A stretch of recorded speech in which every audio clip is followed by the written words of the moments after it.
বন্ধুরা, welcome to our channel নানা রূপে অপর্ণা। আমি অনেকদিন পর আজ তোমাদের কাছে আসলাম, কারণ আমি বহুদিন অসুস্থ ছিলাম।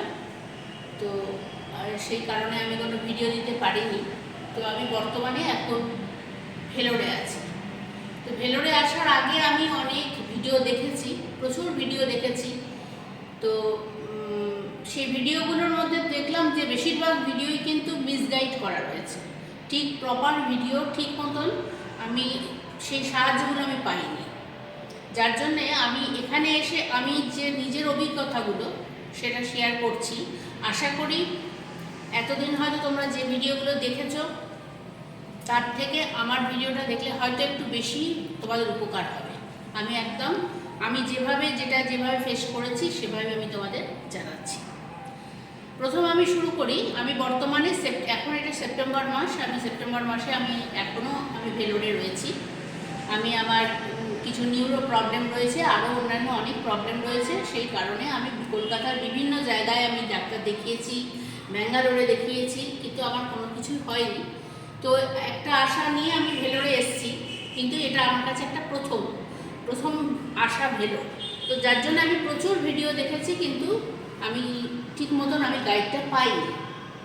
যাই হোক, আমি নিজের মতো করে আমি এসেছি এখানে।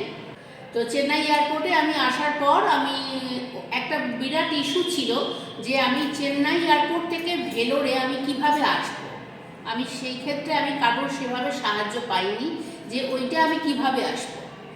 প্রথম কথা, ওখান থেকে আসার অনেক রকম সুযোগই আছে, কিন্তু কমফোর্টেবলভাবে আমি কিভাবে আসবো, কেন এয়ারপোর্ট থেকে এই ভেলোরে আসার রাস্তা হচ্ছে 3 ঘন্টা রাস্তা। তো সেই 3 ঘন্টা রাস্তা আমি কিভাবে কমফোর্টেবলি আসবো কিভাবে, সেটাই একটা বিশাল ব্যাপার। তারপর আমি অসুস্থ ছিলাম। এক তো শুনেছিলাম যে ট্রেনে যাওয়া যায়, বাসে যাওয়া যায়, কিন্তু সেটা ঘুরপথে বিভিন্নভাবে যাওয়া যায়। কিন্তু আমরা এলাম কিভাবে, এয়ারপোর্ট থেকে আমরা ভেলোরে আসলাম, আমরা বাই কারে আসলাম। এবার বলি, বাই কারে ওখান থেকে প্রচুর টাকা নানা রকমভাবে চাওয়া হয়। 2500 থেকে শুরু হয়, প্রায় 2500, 2600, 2700, যে যেমনভাবে পারে সে টাকা নেয়। তো ওখানে বিভিন্ন দামে তোমাদের বার্গেনিং করতে হবে। আমরাও বার্গেনিং করেছিলাম। তো বার্গেনিং করে আমরা এসি কার্ড নিয়েছিলাম, খুব ভালো কার্ড ছিল এসি কার্ড, 2200 টাকা। আর যদি নন এসি কার্ড হয় তবে সেটা হবে 2000 টাকা। এটা তোমরা মাথায় রাখবে, ওরা কিন্তু প্রচুর টাকা তোমাদের কাছে ডিমান্ড করবে। তবে জার্নিটা ছিল খুব কমফোর্টেবল জার্নি ছিল, গাড়িটা ছিল খুব ভালো গাড়ি। এবার বলি, সেখান থেকে আমাদের গাড়ি দাঁড় করালো ভেলোরের সামনেই আমাদের রাখা ছিল, কিন্তু আমরা কোনো হোটেল বুক করে আসিনি।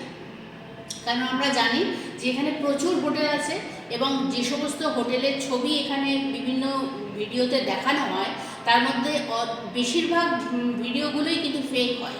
হয়তো তুমি সেখান থেকে বুক করে আসলে, বাইরেটা দেখে আসলে, ভেতরে এসে দেখলে তোমরা সেই জিনিসটাই নয়। তো আমি তোমাদের এটাই সাজেস্ট করব যে এখানে প্রচুর হোটেল আছে, সেখানে হোটেল তোমরা বুক করো না।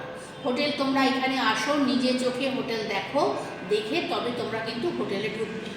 এবার বলি, ভেলোরের ঠিক সামনে অপোজিটে যে মার্কেটটা আছে ওটা হচ্ছে গান্ধীনগর মার্কেট। সেখানে সব সময় প্রচণ্ড জনসাধারণের ভিড় রয়েছে, ভীষণ ক্রাউডেড একটা জায়গা। আর এত হোটেল রয়েছে, ওখানে খাবার বেঙ্গলি খাবার হোটেল রয়েছে, থাকার হোটেল রয়েছে, সব কিছুই রয়েছে, মার্কেট রয়েছে, সব রয়েছে। কিন্তু ওখানে বলতে পারো তুমি ওখানে 200 টাকা থেকে হোটেল পাবে। 200, 250, 300, 350, 500, 550 এইভাবে চলতে থাকবে হোটেল। কিন্তু ভীষণভাবে কনজেস্টেড সেই এরিয়াটা। আর প্রতিটা হোটেলের সাথে একটা হোটেল একেবারে গায়ে লাগানো। তোমাদের যদি ক্ষমতায় না কুলোয়, হয়তো অনেক দিন ধরে এখানে তোমাদের থাকতে হবে, অনেক দিন তোমাদের ট্রিটমেন্ট করতে হবে, হয়তো তোমাদের সেই আর্থিক ক্ষমতাটা নেই।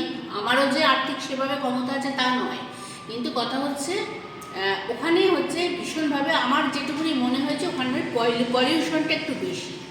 তো কিন্তু কথা হচ্ছে ওখানে আমরা যে আমাদের মিনিমাম আমরা মধ্যবিত্ত পরিবারে আমাদের থাকার মতন যে হোটেলগুলো ওখানে আছে সেগুলো 550, 600, 650 মোটামুটি আমরা থাকতে পারবো সেই হোটেলগুলোতে। কিন্তু ওখানকার যে সমস্ত এসি হোটেলগুলো আছে সমস্ত হোটেলেই আমরা মোটামুটি অনেক হোটেল খুঁজে দেখেছি, সেগুলো সবই 1200-র ওপরে এসি হোটেল। আমরা ওখান থেকে আমরা গুগল সার্চ করে আমরা একটা হোটেলের সন্ধান পাই, আর্সেনিক গেস্ট হাউস। সেটা ভেলোরের ওই সিএমসির সামনে থেকে এখানে আসতে অটোতে ভাড়া নেয় 15 টাকা।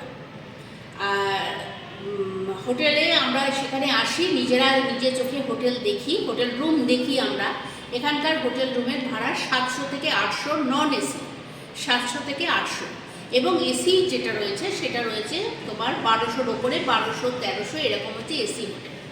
কিন্তু বিশ্বাস করো, আমি এই মুহূর্তে আমি যেখানে দাঁড়িয়ে তোমাদের আমি বাইকটা দিচ্ছি, দেখতে পাচ্ছ আমার পেছনেই কিন্তু একটা পাহাড় রয়েছে, বিশাল বড় একটা পাহাড় রয়েছে। ঠিক পাহাড়ের কোলেই কিন্তু আমাদের এই হোটেলটা রয়েছে, যার জন্যে আমি যে জিনিসটা দেখলাম, আমরা প্রথমে কিন্তু নন এসি নিয়েছি এবং এখনও পর্যন্ত আমরা নন এসি হোটেলেই রয়েছি। কেননা আমি দেখলাম, আমরা এই কদিন আমরা সিএমসিতে যাতায়াত করার পর করছি এবং আমাদের যে অভিজ্ঞতা হচ্ছে সেটা দেখছি। আমরা যখন এই এরিয়াতে রয়েছি তখন কিন্তু এখানকার যে ওয়েদারটা রয়েছে, সিএমসির সামনে যখন আমরা চলে যাচ্ছি ওয়েদারের ফার ডিফারেন্স রয়েছে। ওখানে যথেষ্ট পরিমাণে সকালের দিকে যখন আমরা যাচ্ছি প্রচণ্ড গরম, সাংঘাতিক গরম ওখানে, কিন্তু যে মুহূর্তে আমরা এদিকে ব্যাক করছি, আমাদের এই হোটেলের দিকে আসছি, তখনই আমরা দেখছি আমাদের ওয়েদারটা সঙ্গে সঙ্গে চেঞ্জ হয়ে গেছে। তো আমরা নন এসিতে প্রথমে ঢুকেছিলাম, আমরা ভেবেছিলাম যে 2 দিন থেকে আগে দেখে নিই ব্যাপারটা, তারপরে আমরা এসিতে যাব।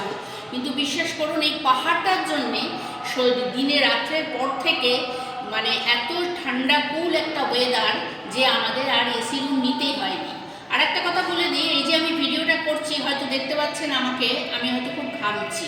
আসলে এই সময়টা রৌদ্রের মধ্যে আমি উপরে গিয়ে আমি ভিডিওটা করছি, পুরো সূর্যের আলোটা আমার মুখের ওপরে পড়ছে, যার কারণে আপনারা বুঝতে পারছেন যে আমি প্রচণ্ড পরিমাণে ঘামছি। হয়তো ভাবতে পারেন যে আমি গরমে ঘামছি, এদিকে বলছি ওয়েদার হয়তো খুব ভালো।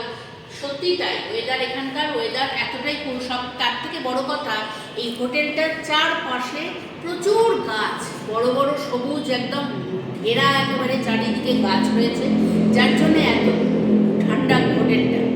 আমি বলে দিই, আমি যে হোটেলটায় রয়েছি 2 নম্বর ফ্লোরে রয়েছি। আমার হোটেলের যে ঘরটি তার নাম্বার হচ্ছে 222। আপনারা চেষ্টা করবেন, যদি আমি আপনাদের সাহায্যের জন্যে, আপনারা যাতে উপকার আপনাদের আসে সেই কারণে জাস্ট আমি একটা ভিডিও করলাম। আর আপনারা চেষ্টা করবেন, যদি আপনারা এই হোটেলে উঠতে চান, এই হোটেলে একবার উঠে দেখবেন। আমি কিন্তু এই হোটেলের কোনো অ্যাড দিচ্ছি না, আমি শুধুমাত্র আমার ব্যক্তিগত অভিজ্ঞতা আপনাদের কাছে শেয়ার করছি, যে অভিজ্ঞতাটা আমি আসার আগে পাইনি, বা যেটুকুনি পেয়েছিলাম অনেক ভুল ইনফরমেশন পেয়েছিলাম। তো সেই জন্যে আমি আপনাদের কাছে রিকোয়েস্ট করব যে আপনারা সাধারণ মানে ওই 700-800-র মধ্যে যদি আপনারা এফোর্ড করতে পারেন, তাহলে এই হোটেলটাকে চুজ করবেন, খুব ভালো থাকতে পারবেন। এখানকার যারা আছেন, সার্ভেন্ট বলুন, যারা আছে প্রত্যেকে খুব ভালো, খুব কোঅপারেট করবে। এখানে একটা ব্যাপার আছে সেটা সব জায়গাতেই আছে, ল্যাঙ্গুয়েজ ইস্যু আছে। এখানে যারা আছে তারা একদমই হিন্দি ভালো বুঝতেও পারে না, খুব কষ্ট করে হিন্দি বোঝাতে হয়, সেটা সবাই জানে ইয়েতে। কিন্তু একটা আছে, এখানে লিফট আছে, এখানে জেনারেটর, সঙ্গে সঙ্গে আপনার কারেন্ট চলে গেলে আপনি সঙ্গে সঙ্গে জেনারেটর পাবেন। তারপরে এখান থেকে জল প্রোভাইড করবে, জল আপনাকে কিনে নিতে হবে কিন্তু জল প্রোভাইড করবে এখানে। তো এই সমস্ত সুযোগগুলো রয়েছে। আচ্ছা, সবথেকে একটা বড় কথা, যেটা আমরা ওই সিএনসির সামনে যে সমস্ত হোটেলগুলো রয়েছে কম দামে, সেই সমস্ত হোটেলে প্রচণ্ড পরিমাণে ছাড় পোকা আছে। এটা কিন্তু খুব বড় একটা ইস্যু। আপনি হয়তো দেখবেন খুব কম পয়সায় থাকার জন্য এগুলো করবেন, কিন্তু আপনি হয়তো রাতের পর রাত ঘুমোতেই পারছেন না, এত ছাড় পোকা। আমরা যার জন্যে ছাড় পোকা মারার ওষুধও নিয়ে এসেছিলাম, কিন্তু আমাদের ব্যবহার করতে লাগেনি। এখানে কিন্তু কোনো ছাড় পোকা নেই খাটের মধ্যে। এখানে আমি 222 নম্বর কেন বললাম, যদি কেউ 3 জন আসেন, ওদের 3 জনেরই সিঙ্গেল খাট এখানে আছে।